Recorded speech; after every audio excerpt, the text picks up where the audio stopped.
I used to think silence could fix things, that if I stayed quiet long enough, people would stop mistaking kindness for weakness. But the night my sister laughed at me in front of everyone, called me harmless, safe, the kind of person who'd never make a dent in the world, something in me cracked for good. I didn't argue. I didn't cry.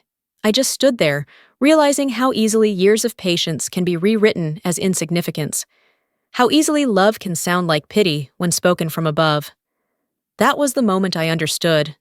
Silence had kept me invisible, but it had also kept them comfortable. And maybe that was my mistake. My name is Honora Keegan, and that night, I stopped trying to be understood. They thought they knew who I was, but they had no idea what my silence was built to protect. The road into Yorktown looked smaller than I remembered. Maybe it was the gray light, or the way the coastline curved inward like a memory that had grown cautious. The rental car hummed beneath me as I drove past the same cliffs that once felt endless. 4 years had passed, but nothing about the air had changed. It still carried salt, distance, and the faint ache of something unfinished. Mom had called 3 times that morning, her voice wrapped in cheerfulness so forced it cracked at the edges. "Be on time, Honora. Don't make your sister wait on her special night." Special night. The words settled like a pebble in my chest. By the time I turned onto the narrow lane that led to her house, the sun had begun to slip behind the clouds, turning the white porch into a dull reflection of itself. The front door opened before I reached the steps. Marielle stood there in a pale blue dress, her hair curled, her smile wide and bright enough to make anyone feel small just by comparison. She hugged me quickly, too quick to mean anything, then pulled away, eyes already flicking over my shoulder toward the man stepping up behind her.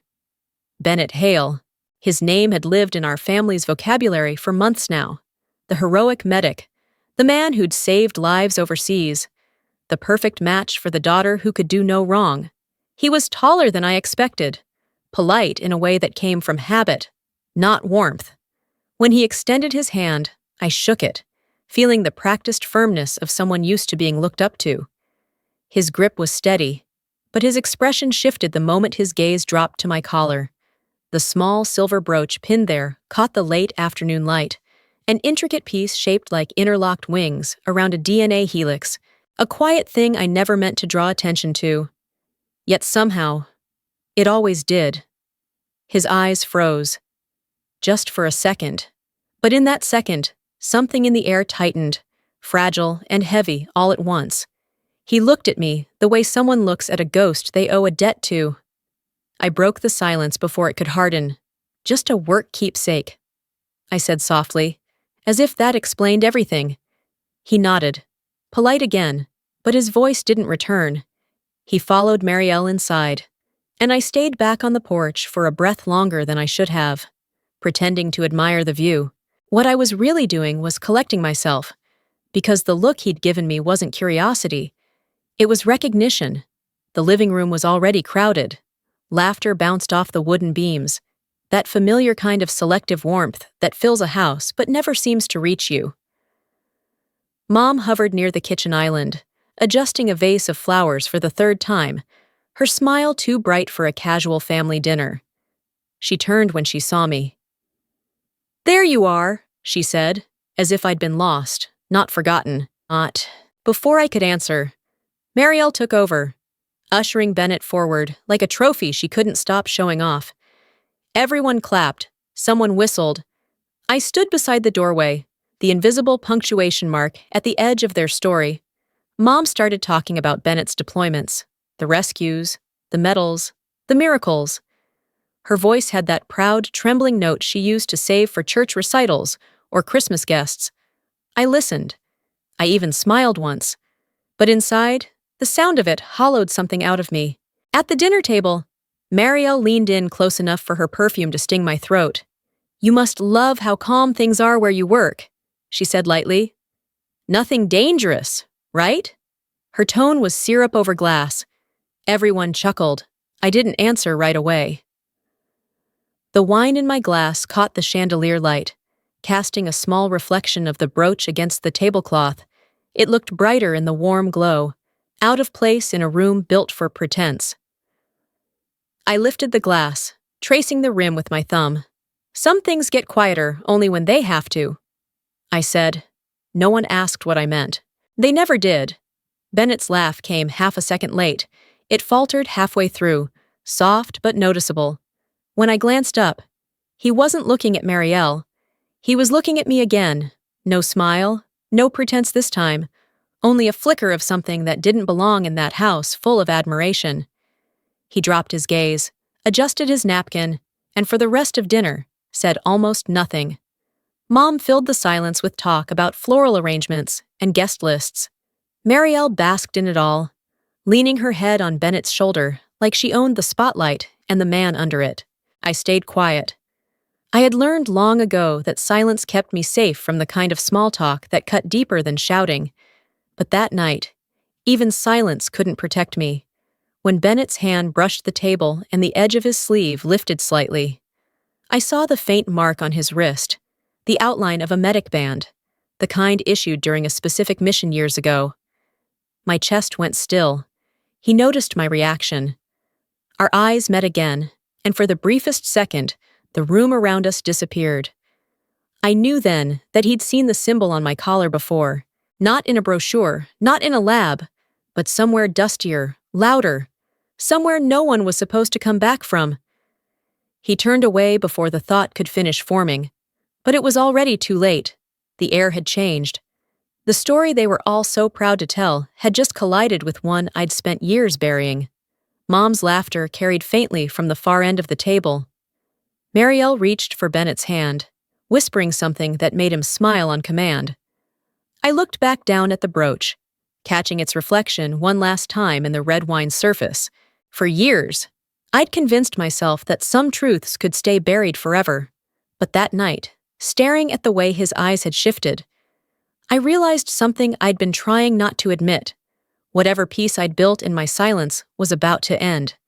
The evening stretched longer than anyone had planned, the kind of night where laughter began to sound rehearsed and wine did all the talking.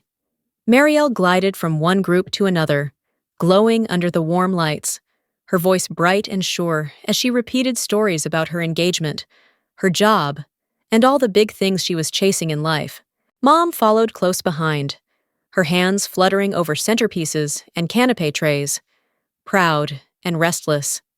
I sat near the edge of the room, watching from a polite distance.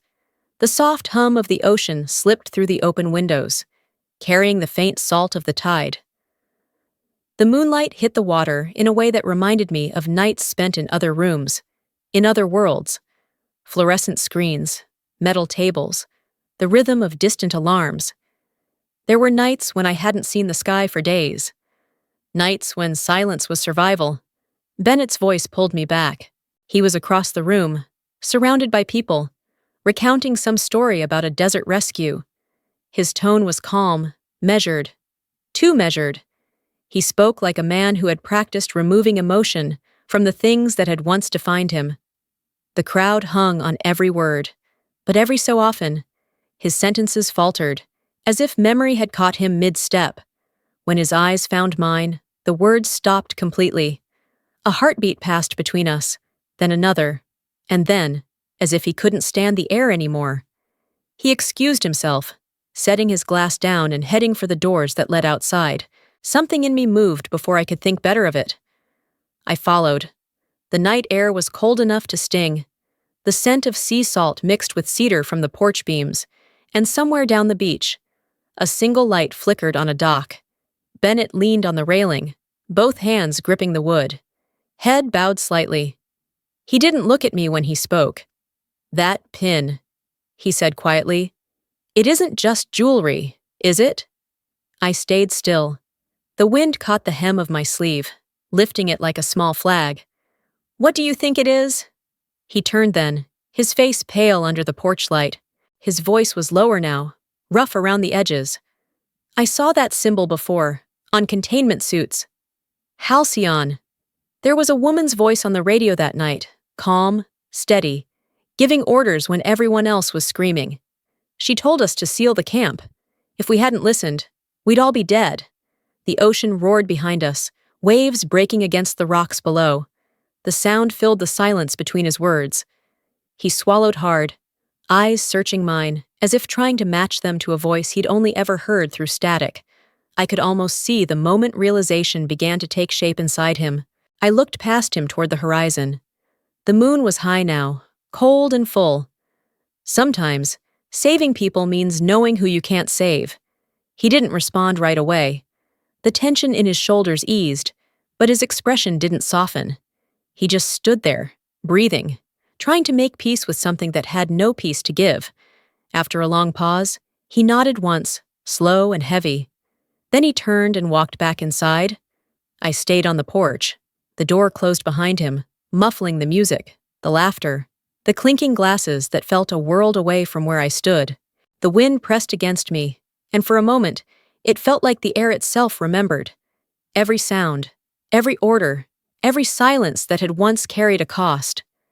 Down below, the tide climbed the rocks, the water glowing faintly under the moon. I listened to it until the echo of my own heartbeat matched its rhythm, steady and distant. He had recognized the symbol. He had remembered the voice, and if he remembered the voice, then sooner or later, he'd remember what it had commanded. The house went still after midnight.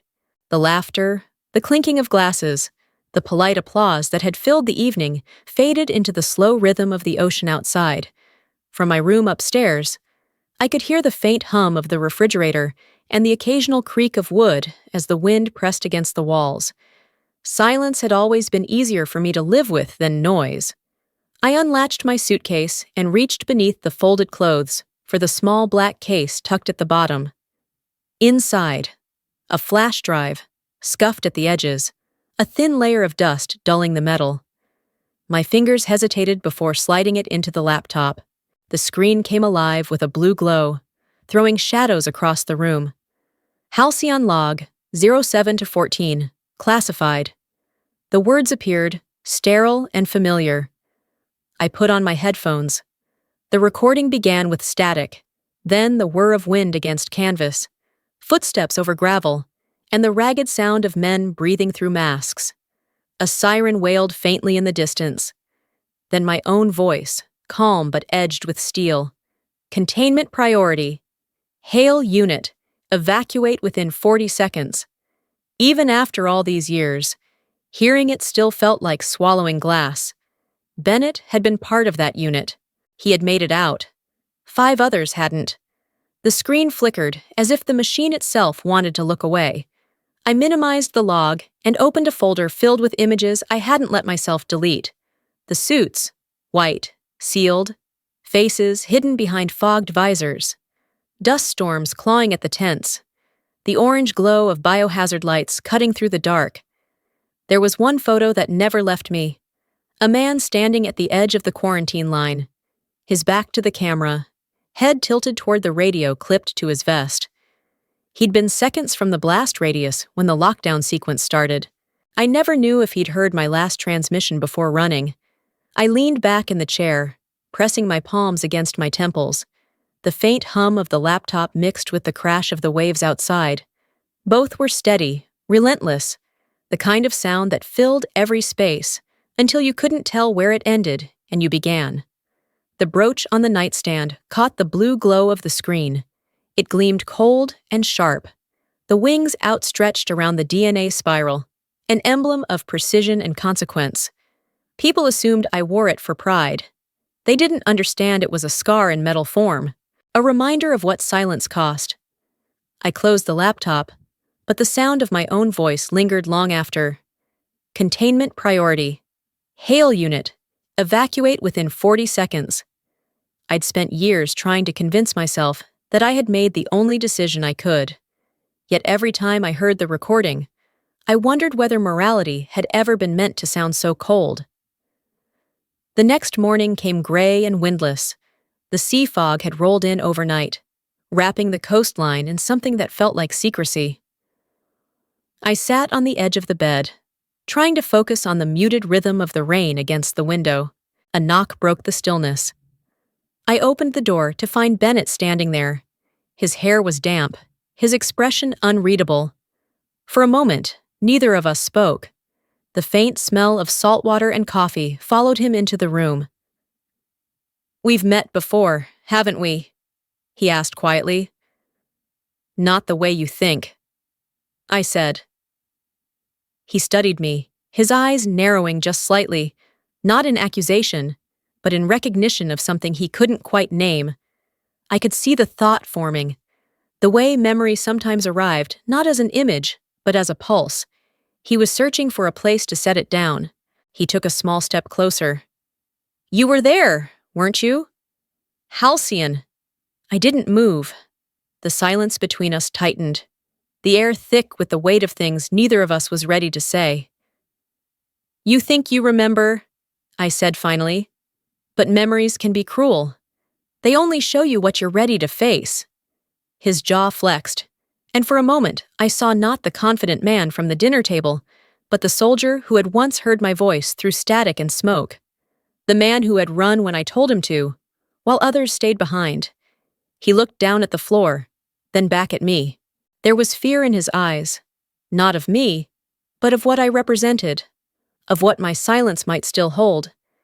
I almost told him the truth right then, that I'd seen his personnel report, the one marked non-compliant order that vanished days later, that his survival had come at a price someone else paid, but I didn't.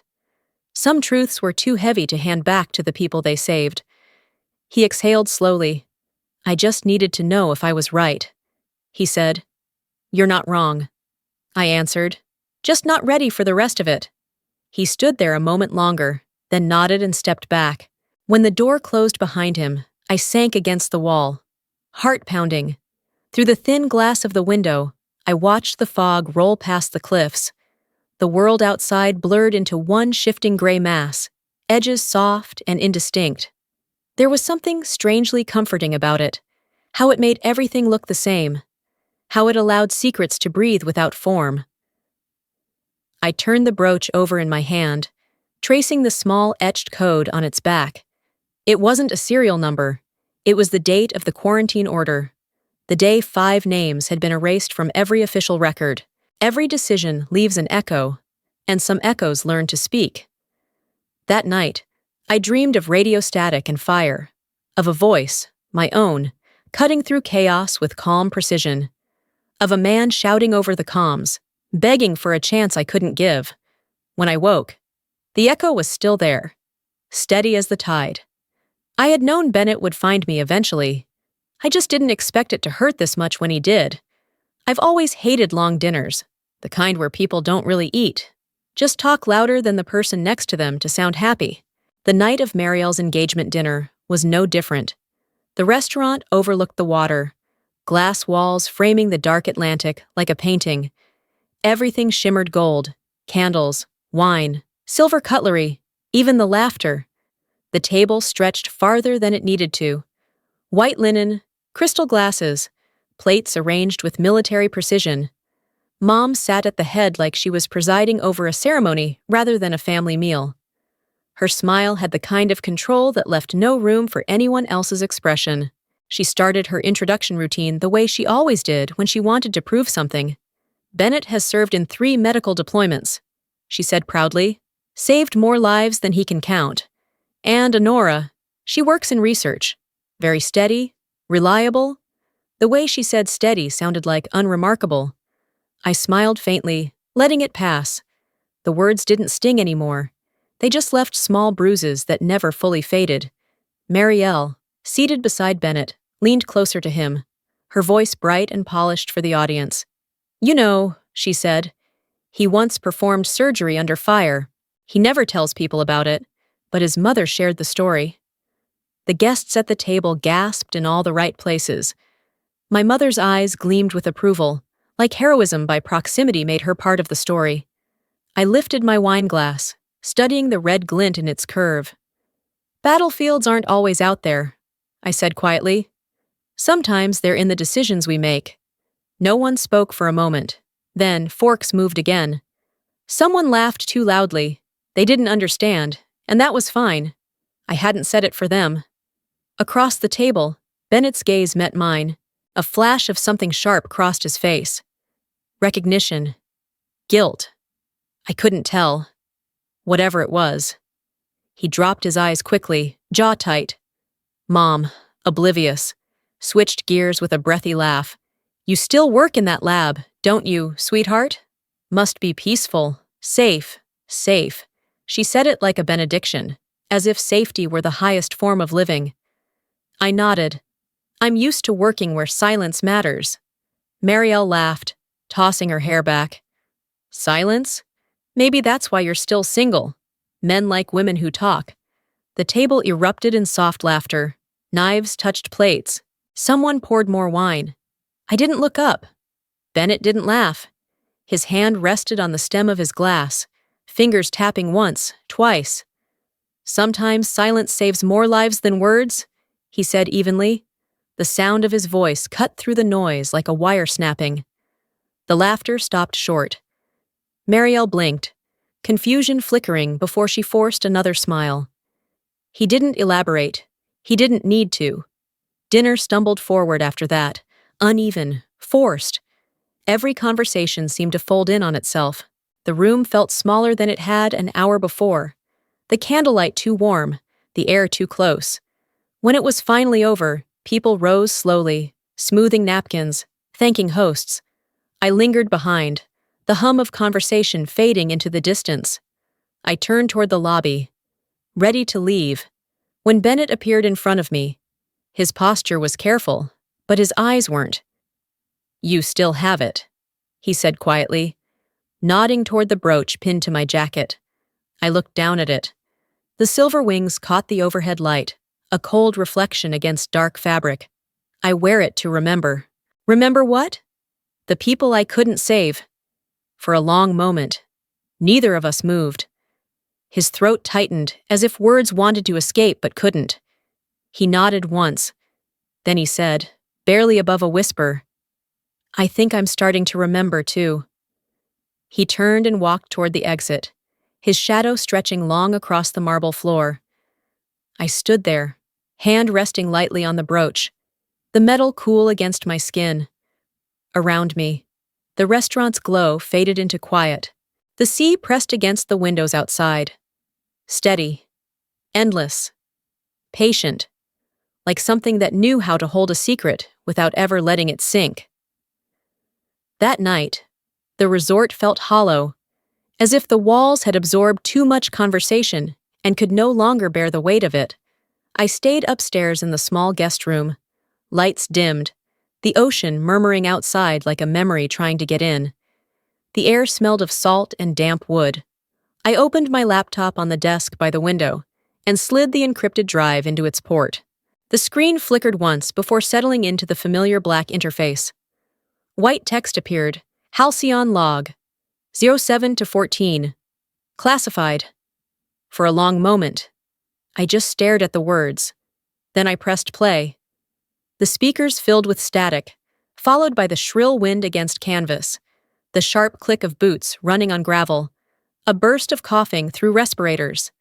Somewhere in the chaos, a man's voice shouted through the radio, "We can't leave him!" Then mine answered, level and unyielding. Negative, containment priority. The line hissed, then cut to silence.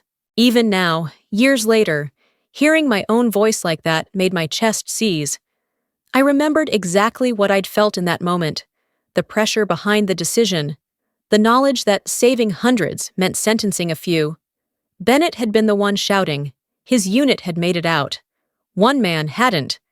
The images on screen scrolled one after another.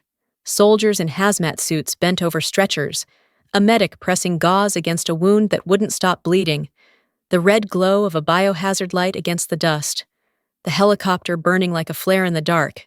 Every frame felt heavier than the last. My fingers hovered over the touchpad as I paused the video. The silence that followed wasn't relief. It was suffocating. I could still hear the faint click of the radio, my own breath steady as I gave the order. I could still feel the weight of the headset, the way my voice had cut through panic because it had to. Containment priority. I closed my eyes, remembering the split second when I'd realized who was in that last tent. Bennett Hale, medic, non-compliant order on record, later erased. I had chosen the protocol, And because of it, he lived. The screen dimmed, throwing the room into shadow. I reached for the brooch on the nightstand. Its silver wings caught the faint blue glow from the laptop, reflecting two small arcs of light against the wall, like something caught between flight and restraint. People assumed I wore it for pride. They never understood it was the opposite, a reminder carved in metal of the silence that saves lives and the noise it leaves behind. I was still tracing its edge when the door opened. Bennett stepped inside. No knock. No pretense of politeness. The look in his eyes said he hadn't come for comfort. He closed the door behind him. "I found the radio log," he said quietly. "Your voice. I didn't ask how. There were ways to reach anything if you knew where to look. So," I said, "are you here to ask or to accuse?" His jaw tightened. "Both. Why did you seal the site early? We still had a man inside. If I hadn't, the contagion would have spread across the base. You wouldn't be standing here to ask me." He exhaled sharply, running a hand through his hair. "I thought I was the hero. Now I'm not sure what I am." "You're alive," I said. "Sometimes that has to be enough." He sank into the armchair across from me, elbows on his knees, head in his hands. The sound of the waves outside filled the silence between us. "I lost my best friend that night," he said after a while. "I keep thinking, if I'd run faster, if I'd done something different." "You can't spend your life punishing yourself for surviving." His head lifted, eyes raw. "And you? Do you get to punish everyone else for it?" My voice came out colder than I meant. "No, I do what has to be done, and I haven't slept a full night since." The air in the room thickened, pressing against the walls.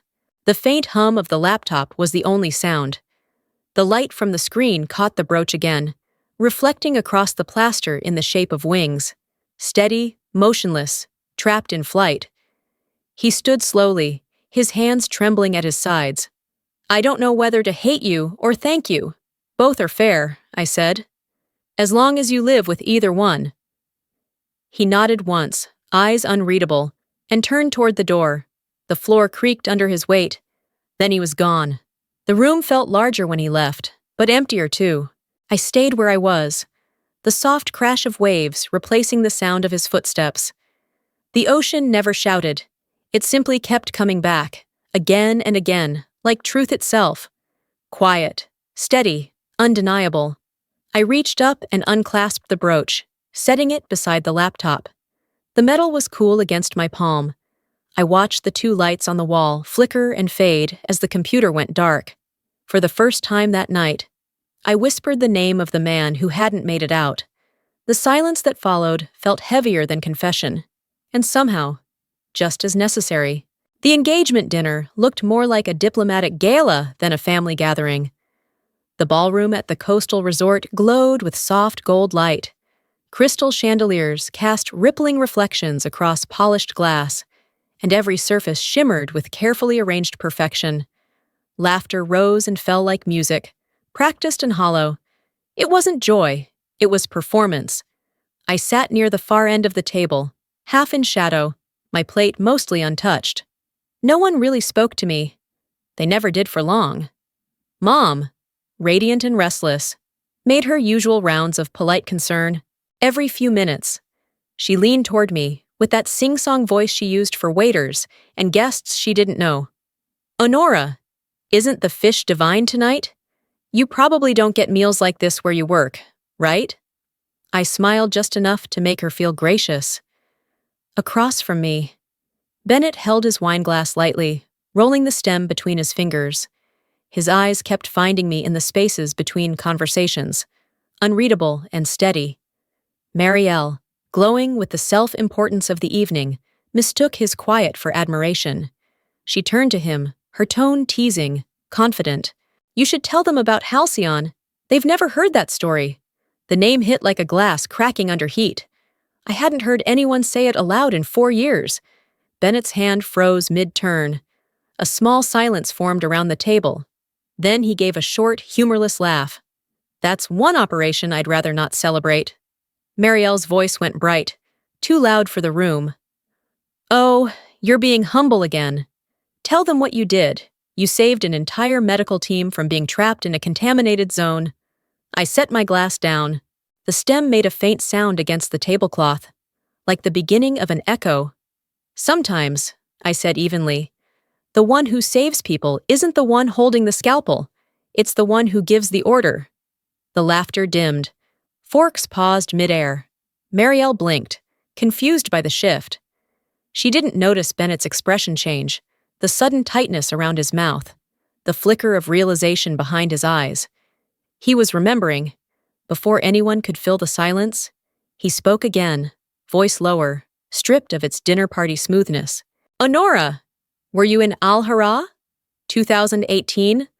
The clatter of silverware stopped as if the whole room had inhaled at once. Mom's head snapped toward him. What kind of question is that? Marielle let out a high, nervous laugh. My sister? On a battlefield?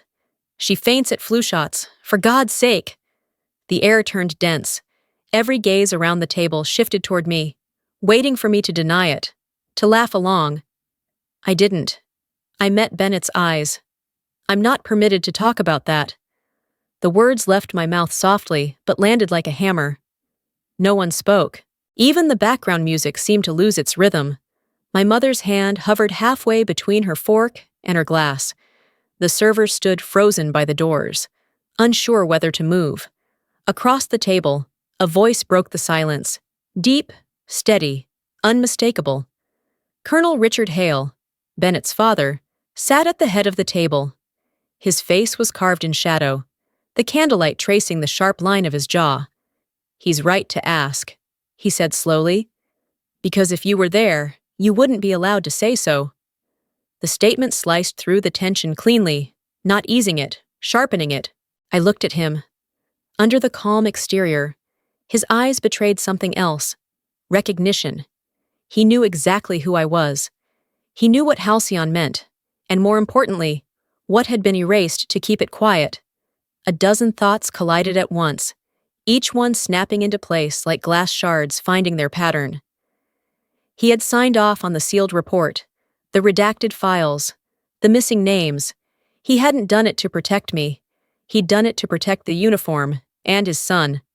I leaned back slightly, just enough for the chandelier light to glance off the silver brooch pinned at my collar. Thank you for reminding me, I said quietly. The colonel's gaze met mine for one long second. He understood exactly what I meant. The gratitude wasn't real.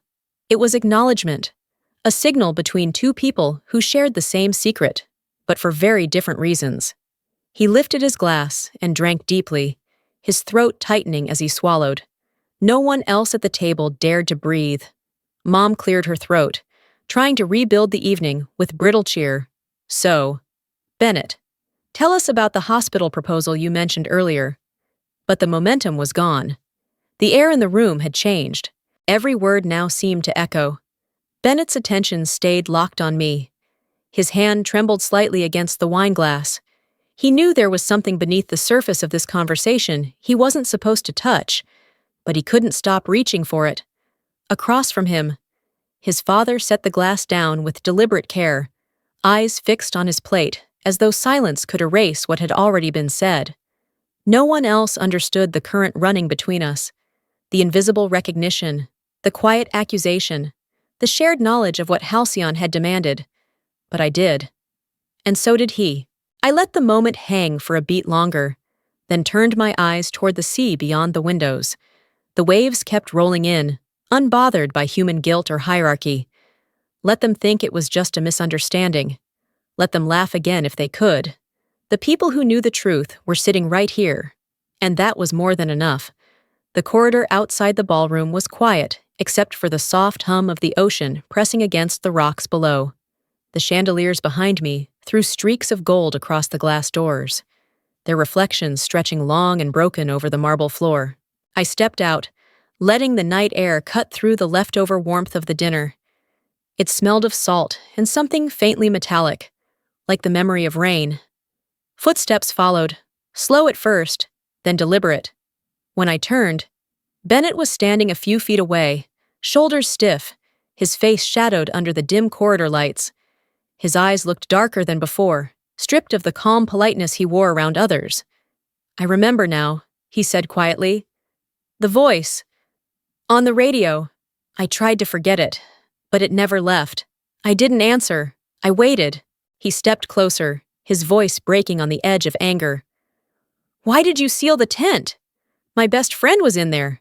"Because if I hadn't, all of you would have been dead," I said evenly. "I wasn't allowed to choose feelings, only outcomes." He shook his head, his breath unsteady. "You don't know what it was like." I met his gaze, my own voice barely above a whisper. "Yes, I do. I was on the other end of the line. Bennett. I heard everything, the shouting, the panic, the silence when the signal went dead. Every sound stayed with me." He froze, as if the truth had weight. The hallway around us seemed to narrow. For a long moment, there was only the sound of waves below and the faint echo of people laughing inside, too far away to belong to the same world. He exhaled slowly, voice rough. "All these years. I thought I was the one who saved lives. Turns out, I just survived someone else's decision. No. You lived because someone made the right one." Our eyes met again. Something in his face softened. Not forgiveness, but understanding edged with grief. He hesitated before asking, almost in a whisper, "Was my father involved?" I didn't speak. The silence between us stretched until it became its own answer. He took a half step back, the realization breaking over him slowly, like a tide retreating. His voice trembled. He knew. "And you stayed quiet to protect him?" "I stayed quiet so the world could keep moving," I said, "so no one else would have to carry it." His hand covered his mouth as if holding back a sound. For a second, he wasn't the composed man everyone admired. He was the soldier who had finally seen the cost of survival. A tear fell before he could stop it. He turned away, his shoulders tight. "I owe you my life. Honora! But maybe my father owes you more." I stepped forward and rested a hand lightly on his shoulder. "Don't owe me anything. Just live in a way that honors what you've seen." He nodded once, wordless. Then he walked down the corridor, disappearing into the blur of warm light spilling from the ballroom doors. When he was gone, I stood alone for a while, listening to the muffled music fade into the sea wind. Back in my room, I took the brooch from my jacket and set it on the table. The moonlight cut across the metal, catching on the engraved wings and the coiled helix between them. For a moment, it looked almost alive, an unblinking eye staring back at me, reflecting everything I'd spent years trying not to see. I sat down beside it, letting the quiet settle. Outside, the ocean struck the cliffs again and again, steady, patient, indifferent. Some truths don't end when they're spoken. They just find new ways to echo. The sky over Yorktown looked impossibly clear that afternoon, the kind of crystalline blue that made people believe in perfection. It was as if the universe had decided to gift us a flawless day, so flawless that all the wrong things could hide in plain sight. The bay glimmered in the distance, gold flecks skipping across the surface of the water. The resort shimmered with soft light, champagne glasses, and laughter that didn't reach anyone's eyes. By the time I arrived, the celebration was already in full bloom. Strings of crystal lights draped across the terrace. Music flowed like honey, and my mother drifted from table to table as though orchestrating her own private symphony. She looked radiant, pleased, unaware of the quiet fracture running beneath it all. I paused at the entrance, the late sun catching the silver of my brooch. Conversations dimmed for half a breath before resuming. A few guests nodded politely. Others smiled with the kind of forced warmth that carries more judgment than welcome. At the center of it all stood Marielle, my sister, glowing in white silk, her hand linked tightly with Bennett's. She was a portrait of practiced happiness, the kind that photographs well. When she saw me, her smile flickered, then brightened too quickly. And then I heard it. "Halcyon!" The name dropped from her lips like a fault line, cracking open beneath the laughter. She was introducing Bennett to her friends, calling him the hero of Halcyon. My throat tightened. The air seemed to warp around me. Across the room, Bennett's shoulders stiffened. He didn't look at me at first, just stared down at his glass, jaw locked, knuckles whitening around the stem. When it came time for speeches, Marielle took the microphone with the confidence of someone who'd never been told no. Her voice rang out, sweet and careless. "I just want to say how lucky I am to be with someone brave enough to face danger head-on," she said, turning to beam at Bennett. "Not everyone knows how to stand in the line of fire." "Right." "Honora?" Laughter rippled through the crowd. I didn't join it. I looked at her, my voice calm, measured, the words landing like steady stones. "You're right. Not everyone is brave enough to stay when the world is running away." The laughter died immediately. The silence that followed was sharp enough to draw blood. Marielle blinked, her smile faltering. She gave a high, nervous laugh, waving it off. "You're always so serious," she said. "Maybe you should relax a little. Take off that science pin of yours, for starters." Her hand lifted before I could stop her. She reached for the brooch at my collar. There was a small click. The clasp snapped, the metal piece slipping from the fabric and hitting the marble floor with a sound that cut through the music like a gunshot. The room froze. Every sound vanished except the faint chime of glassware trembling. Bennett reacted first. His chair scraped violently against the floor as he stood. The movement was so sudden, it sent half the tableware rattling. His hand shot out, gripping Marielle's wrist before she could take another breath. "Don't touch it." The words came out low, but the weight behind them silenced the entire terrace. The musicians stopped playing. Even the servers halted mid-step. Marielle's face went pale. "Bennett, what are you doing?" He looked around the room, his voice steady now, each syllable deliberate and raw. "You all call me the hero," he said. "But the real hero is sitting right here. She's the one who gave the order that saved my team at Halcyon. Not me." No one moved. It felt like the world had stopped spinning. The only sound was the slow, distant rhythm of the waves below. Bennett's words hung in the air, heavy and electric. My heart pounded, not from fear, but from the release of years spent holding my breath. At the far end of the table, Colonel Richard Hale, his father, lowered his eyes and exhaled. "Son, be quiet," Bennett snapped, his voice cracking. "You knew who she was. You knew everything." The colonel didn't deny it. His silence was answer enough. My mother's voice trembled, barely audible. "Honora, is that true?" I turned to her, my tone soft but steady. "Mom, I've never lied to you. You just never ask the right question." Her hand went to her mouth. The guests shifted uncomfortably, the sound of their movement like dry leaves scraping across marble. Bennett straightened, his voice stronger now. "During that mission, we heard a woman's voice over the radio. It kept us alive when everything else fell apart. Tonight, I finally know whose voice that was. It was Honora Keegan's." He bowed his head, not in shame, but in respect. The gesture rippled through the room, a silent acknowledgement that no one dared interrupt. My mother wept quietly. Marielle sat frozen, her face drained of color. "That's not possible," she whispered. You're just a lab tech." I smiled faintly. "Yes, and sometimes the hardest medicine to swallow is the truth." No one spoke after that. The chandeliers flickered once, as though even the light was holding its breath. The world I had kept buried for 4 years had just surfaced in front of everyone I'd ever known. But for the first time, I didn't feel the weight of it crushing me. The silence that followed wasn't the silence of shame. It was reverence. And in that stillness, I realized that my quiet had never been weakness. It had been strength waiting for the right moment to speak. After the party ended, the laughter that had once filled the ballroom dissolved into the sound of the ocean. The night had quieted, the air cooling as if the world itself needed to exhale. I stepped outside onto the terrace, leaving behind the gold light and whispers that trailed off into nothing. The salt wind met my skin, sharp and clean. For the first time in years, I didn't feel the urge to disappear. Behind me, I heard footsteps, measured, deliberate.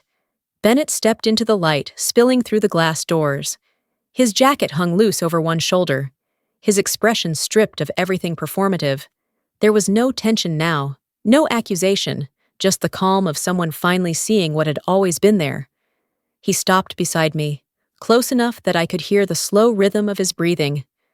For a long moment, neither of us spoke. The sound of waves filled the silence between us. Then, in a low, steady voice, he said, "I used to think that order, your order, killed my friend." I turned slightly. The reflection of the sea moved across his face, fragments of light and shadow shifting like thought. "But now I understand." He continued, "If you hadn't done it, we'd all be dead." I looked out at the horizon. The water shimmered faintly beneath the moon, endless and indifferent. I never wanted anyone to have to choose between truth and survival. I said quietly, "But that's what the job demanded of me." He studied me for a moment, the lines in his face softening. Was it just a job, or was it a sacrifice? "Sometimes," I said, "there's no difference." We stood there without words. The silence wasn't heavy anymore. It was the kind that settles after understanding has finally replaced anger. Somewhere below, the tide turned, waves folding over one another like memory easing its grip. When I returned to my room later, the brooch was still lying on the nightstand. Its surface caught the faint glow of the moonlight, the silver wings gleaming like something alive. I reached out and turned it in my hand. For the first time, it didn't feel like a burden. It felt like a reminder of everything that had cost me and everything I'd protected. A week passed. I was back home when the message arrived in my secure inbox. No warning, no context. Just a subject line. Halcyon Operation. Partial declassification notice. My breath hitched. I clicked it open. The report was brief, stripped of emotion and names. Just facts. Dates. Locations. Outcomes. But buried near the bottom of the page, in the smallest typeface, was a single line. Field Command. Keegan. H.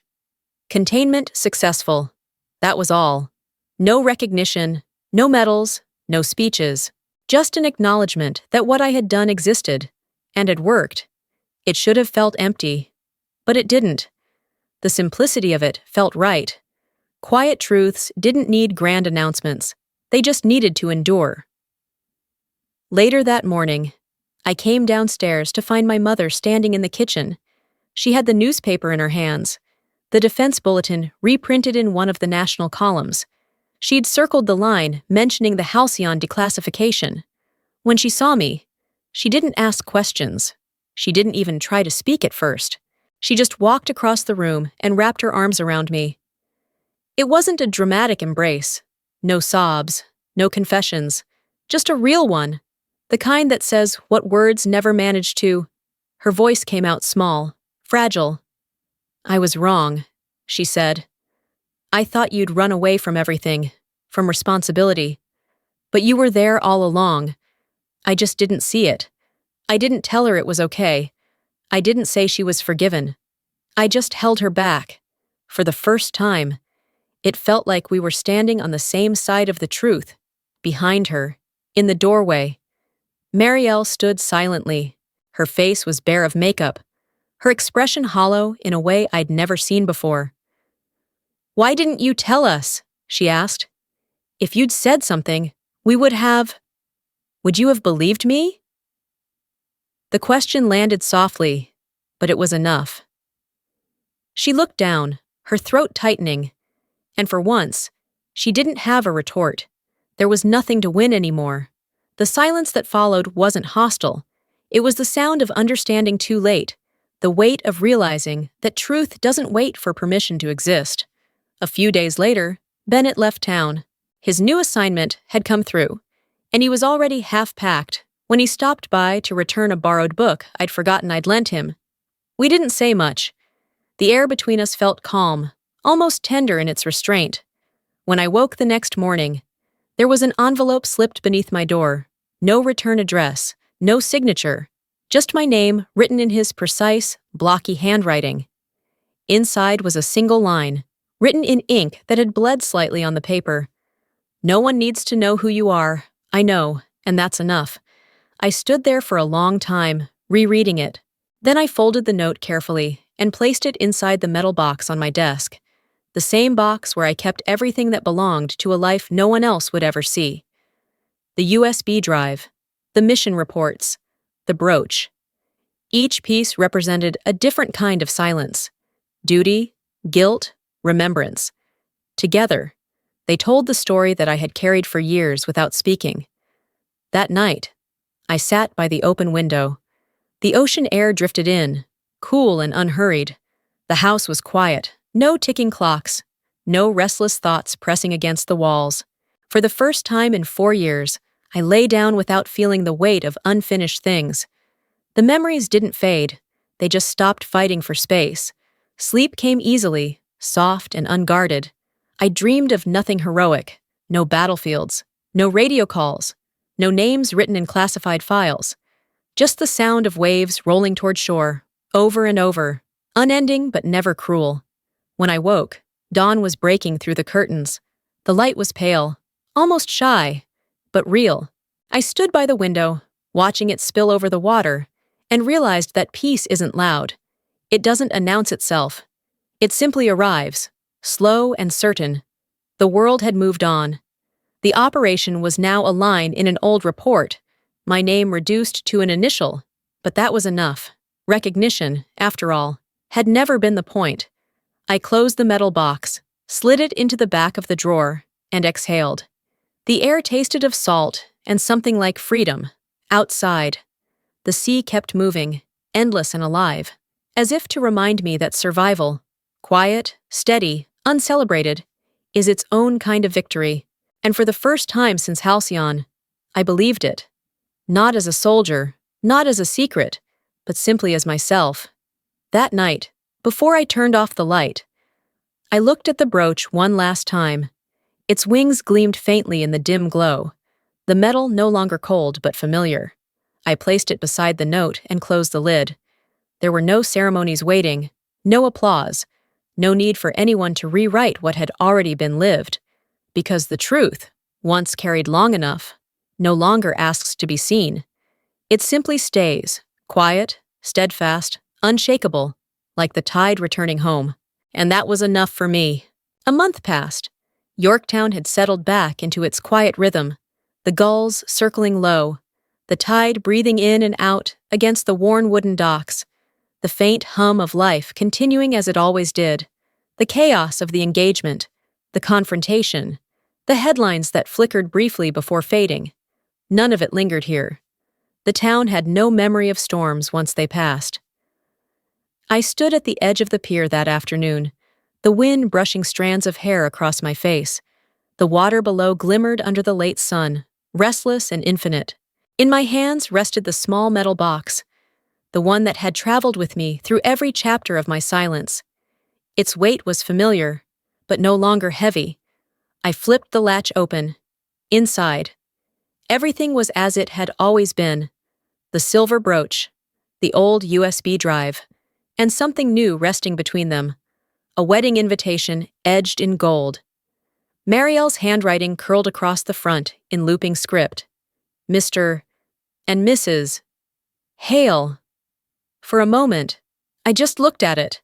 The letters shimmered in the light, elegant, deliberate, untouched by the tremors of what had come before.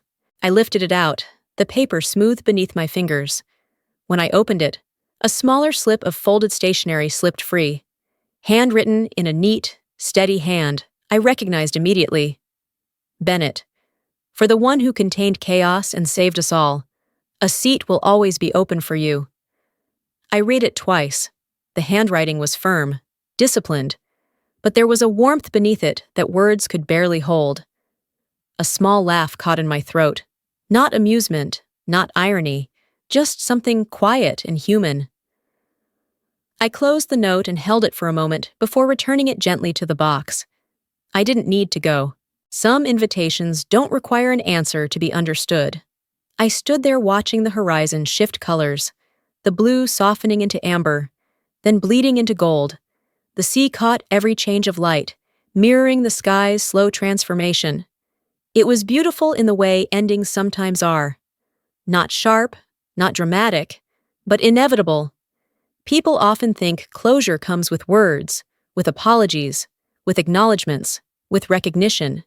But life doesn't always offer those. Sometimes closure is the space that silence leaves behind, the stillness where pain used to echo. I thought of my mother's quiet hug, of Marielle's wide Fiancé's wordless eyes, of Bennett's trembling voice when he said he understood. No one had asked for forgiveness, and no one needed to. The truth had already done its work.